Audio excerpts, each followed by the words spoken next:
பாம்பு, பாழுங்கிணறு, புலி, எலி, வேர், தேன் துளிகள் எல்லோரும் இன்புற்றிருக்க இறைவனை பிரார்த்தனை செய்கிறேன்.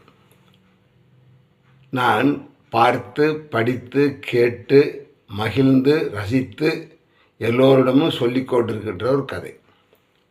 வழிப்போக்கன் போய்கொண்டே இருக்கிறான். காட்டு வழி போய்கொண்டிருக்கிற பொழுது அவனை புலி ஒன்று துரத்துகிறது. பயந்து ஓடுகிறான். ஓடிக்கொண்டே இருக்கிற நேரத்தில் பாழுங்கிணறு வழியில் இருக்கிறது. அது தெரியாமல் அதில் கீழே விழுந்து விடுகிறான். விழுகின்ற வேகத்தில் அந்த பாழுங்கிணத்தின் ஓரத்தில் இருக்கின்ற மரத்தினுடைய வேர் கீழே இருக்கிறது. அந்த கீழே இருக்கின்ற வேரை இறுக்கி பிடித்து கொடுக்கிறான். பிடித்து கொண்டவுடன் கீழே பார்க்கிறான். கீழே பாழுங்கிணத்தில் நல்ல பாம்பு ஒன்று படம் எடுத்து சிரிக்கொண்டு இருக்கிறது. மேலே புலி நிற்கிறது, கீழே பாம்பு இருக்கிறது. இந்த நேரத்தில் இன்னொரு சம்பவம் நடக்கிறது. வேரை இவன் பிடித்து தொங்குகின்ற நேரத்தில் வேரின் அடியில் இருக்கின்ற எலி ஒன்று என்ன செய்கிறது, அந்த வேரை கடிக்க ஆரம்பிக்கிறது. அதாவது மனிதனுக்கு தொடர்ந்து வரும் துன்பங்கள் என்று சொல்வார்கள். ஒன்று ஒன்றாக வருகிறது. புலி வந்தது, பாம்பு வந்தது, வேர் கொஞ்சம் கை கொடுத்தது, எலி கடிக்கின்றது. அப்படி இருக்கின்ற பொழுது அந்த நேரத்தில் நல்ல காற்றடிக்கிறது. காற்றடிக்கிற நேரத்தில் மரத்தில் இருந்த தேன்கூடு கலைந்து தேன் துளிகள் சொட்டுகின்றன.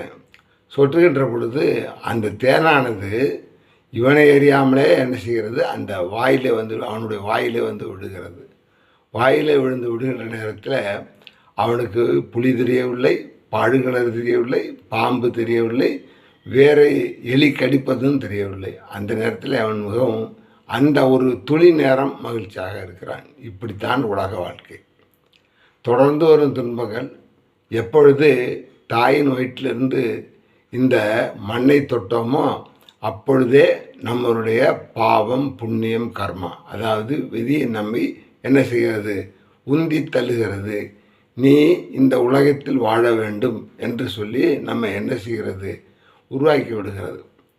அப்படி இருக்கின்ற நேரத்தில் இந்த நேரத்தில் நம்ம யோசிக்கணும்.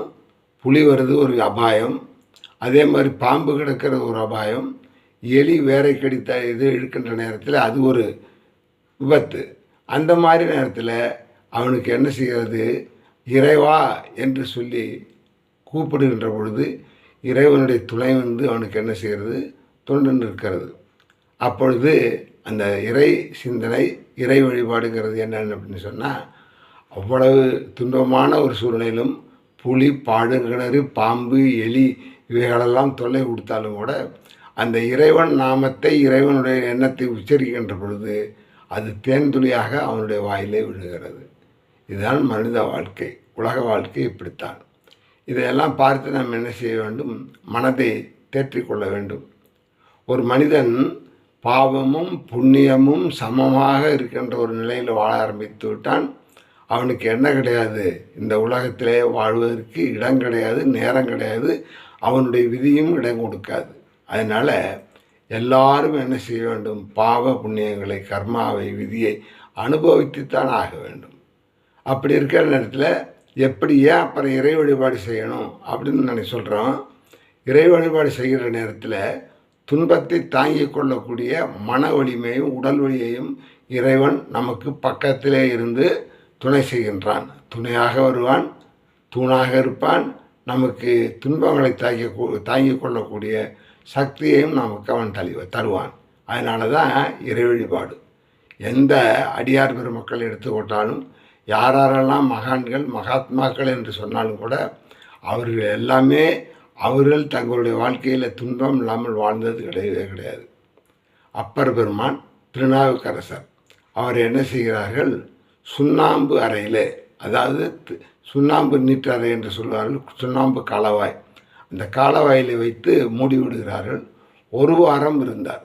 அப்படி இருக்கின்ற பொழுது அப்பர் பெருமான் பாடிய ஒரு பாடல், மாசில் வீணையும் மாலை மதியமும் வீசு தென்றலும் வீங்கில வேணிலும் மூசு வண்டரை பொய்கையும் போன்றதே ஈசன் எந்தை இணையடி நிழலே என்று அவர் பாடினார்.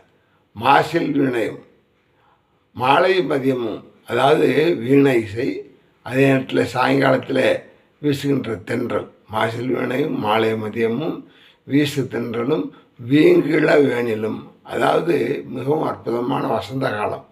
அப்படி எப்படி இருக்குமோ அது மாதிரி இப்பொழுது நான் நமச்சிவாய மந்திரத்தை உச்சரிக்கிறேன், சிவமந்திரத்தை உச்சரிக்கிறேன், பஞ்சாரச்சாரத்தை உச்சரிக்கிறேன்.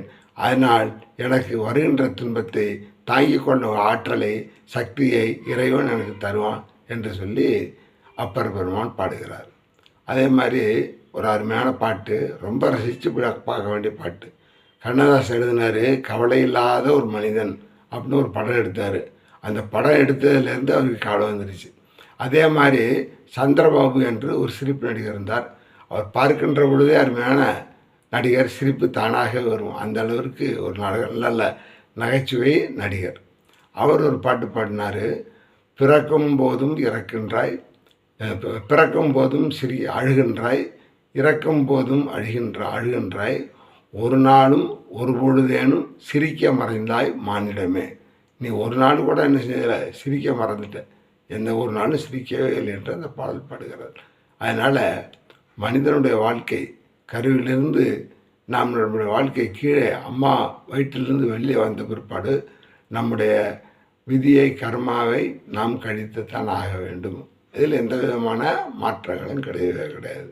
அப்பொழுது எப்படி மாற்றம் பெறுவது அப்படின்னு சொன்னால், புலி துரத்துகிறது, பாழுங்கிணறு, கீழே விழுகின்ற பொழுது வேரை பிடித்து கொள்கிறான்.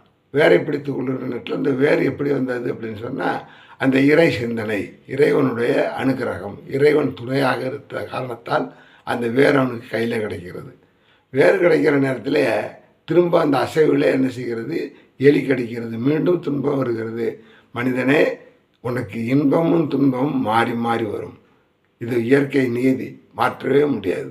அதனால் என்ன செய்யணும், இறைவனை நினைத்துக்கொள். அப்போ இந்த எலியானது வேரை கடிக்கின்ற பொழுது என்ன செய்கிறான், தோண்டு போய் மேலே புலி இருக்கிறது, கீழே பாம்பு இருக்கிறது, வேரை பிடித்தோம், தாங்கி கொண்டோம், எப்படியாவது தப்பித்து செல்வோம் என்று நினைக்கின்ற பொழுது அந்த நேரத்தில் அந்த வேரை எலி கடிக்கின்றது. எலி கடிக்கின்ற நேரத்தில் இறைவா என்னை காப்பாற்று என்று சொல்லி அவன் மகனமுருகி பிரார்த்தனை செய்கின்ற பொழுது அந்த இறைவனுடைய திருவாற்றல், அருள், கருணை, இரக்கம் என்ன செய்கிறது, தேன் துளியாக வந்து அவனுடைய வாயிலே விடுகிறது. இதுதான் வாழ்க்கை. அதனால் எல்லாரும் துன்பம் வந்துச்சுன்னு தொடரக்கூடாது. நிறைய பேர் சொல்லுவாங்க, இப்பொழுது தான் எனக்கு வாழ்க்கையில் 7.5 சனி பிடித்திருக்கிறது என்று ஜோசியர் சொல்லுகிறார். அதனால் ஒன்றும் பரவாயில்ல, பிறந்த மக்கள் அத்தனை பேரும் இன்பத்தை அனுபவிக்கின்ற பொழுது துன்பத்தையும் அனுபவித்துத்தான் ஆக வேண்டும். இறைவனுடைய படைப்படை பாருங்கள், இரவை மட்டும் படைக்காமல், பகலை மட்டும் படைக்காமல், இரவும் பகலும் படைத்து வைத்திருக்கிறான் இறைவன் அப்படின்னு சொன்னால், இதை நீ என்ன செய், சமமாக பாவித்துக்கொள். துன்பத்தையும் இன்பத்தையும் சமமாக பகிர்ந்து கொள். இன்பம் வருகின்ற பொழுது மகிழ்வதும், துள்ளுவதும், ஆனந்தப்படுவதும், குதிப்பதும், தன்னை மறப்பதும். அதே நேரத்தில் துன்பம் வருகின்ற பொழுது துவண்டு போவதும், சோர்ந்து போவதும், மரணத்தை எண்ணி நினைக்கின்ற அளவுக்கு நம்மளுடைய மனமானது போய்விடுகின்றது. அதையெல்லாம் செய்யக்கூடாது என்பதற்காகத்தான் இந்த பதிவு.